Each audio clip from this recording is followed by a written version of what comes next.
And welcome back. While watching the news the other night, I closed my eyes and I thought I heard the chants and protests at Columbia University. And when I opened my eyes, I wasn't dreaming about the Vietnam War protests from 56 years ago, but they were actually occurring today over the war in the Middle East. Then I thought, what exactly are the parallels between 1968 and 2024? Let's see. The country's divided. We're not sure where we're going in terms of international affairs. There's not really a consensus on a lot of issues. There's a lot of voter apathy. If you looked at 1968 and now, a lot of Democrats aren't necessarily happy with their nominee, and a lot of Republicans aren't happy with theirs. So, Nancy, what's your view on the comparisons between this year and this election season and 56 years ago? Well, of course, we were all in our prime then. So we remember that time very well. I don't think it's the same. I don't think, certainly, in the 60s, we were sending people to Vietnam and they were dying. It was a very upsetting time. What's sad is that the civil rights issues are still continuing. And that, is awful. What we also have now that we didn't have then is a kind of constant media presence. Breaking news, somebody, spilled a cup of coffee somewhere. Everything is a crisis now for people. And I think that has us feeling that there are more crises out there than there really are. The far right and the far left get way more attention now than they ever used to. But back in the 60s, we had this revolt of younger people that we had never had before. And I think that was sort of a, a moment of change for this country. And it may be that we kind of forgot about that until more recently when the campuses have actually erupted with concerns about what's happening in Gaza. There Right. had Well, not been that much of that over the years.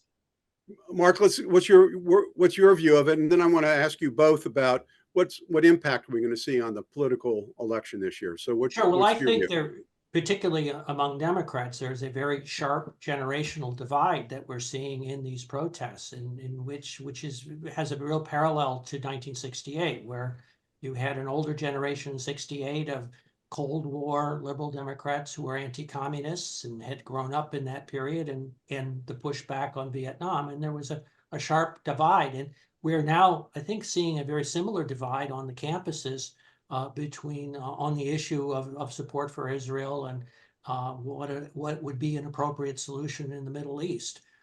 So I do see a very strong parallels, and also I think a shock in the older generation to see a younger generation kind of turning on what had been for many, or at least for them, had been sort of accepted wisdom or accepted strong positions.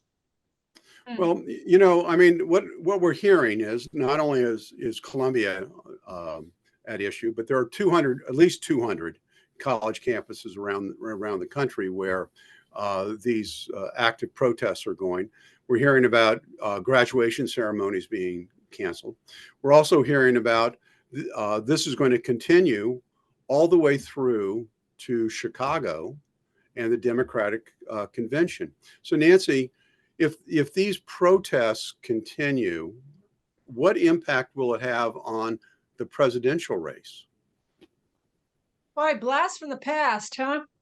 Yeah. Uh, I don't think it's going to have a lot to do with it. I mean, are they going to push for a new third party candidate? Is it going to come out and swing the election one way or the other? I don't think so. I think I think this is less purely political than policy. And a lot of people have very mixed feelings about this situation out there.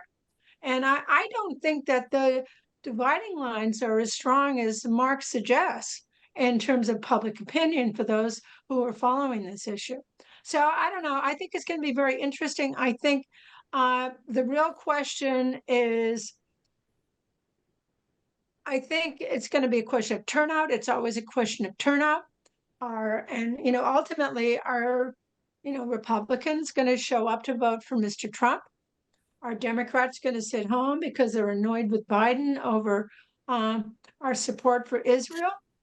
Those are going to be the issues going forward. But I think the other issues on the ballot in terms of abortion rights and the other kind of policy issues that really get people moving will get Well, them to the polls. we're gonna see. And Mark, Richard Nixon took the violence that occurred at the 1968 Democratic Convention in Chicago as a major, campaign point that led to his victory. So could we see that kind of activity this year?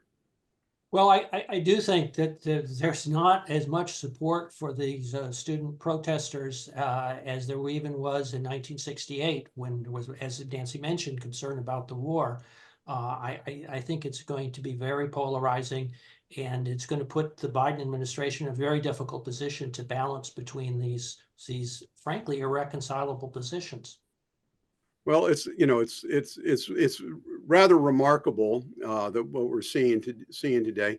Of course, what's going on in Gaza and in Israel is a terrible war that is ongoing. But wars do happen, and we have to figure out a foreign policy to address the best interests of the United States.